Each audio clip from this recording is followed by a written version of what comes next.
Hi everyone. In this video we're going to use the growth rate forecast tool and do an income statement forecast for Jack in the Box. I'll enter the symbol to start, select it from the drop down, and click Generate Forecast. What you see is both the historic data and the table for the income statement projections going forward. You see the checkboxes under each of the progressive years that allows us to select or deselect and include them in the calculations. So here, 2010 to 2014, if we look at the total revenue, we see it's been declining from 2010 at 2.2 billion down to about 1.5 billion currently. This column is the weighted average of the number of years selected. So we see a 1.6 billion weighted average over this 5-year period.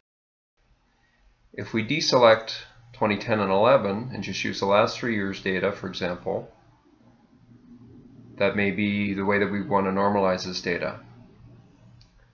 The growth rate input boxes are where we can input what we project the growth rates to be.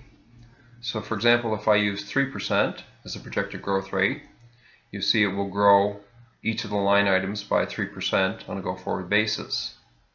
Conversely, if I thought the company was going to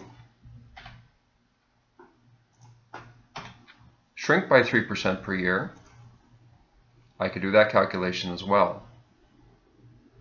What I've also done is I've loaded up Jack in the Box and the analyst projection data that we have just to see what's in the database. You can see 3 analysts for the next 2 years, followed by 1 analyst in 2017, with revenue projections of 1.5, 1.6, and approximately 1. If we look at our growth rate forecast, and we go back to 3% and recalculate, 1.5, 1.6, 1.6. So it gives us a way to validate or cross-check the data that we see in the analyst forecast. It's also a very good tool if we do not have any analyst data forecast, but we have an understanding of what we think the growth rate is going to be for the company on a go-forward basis.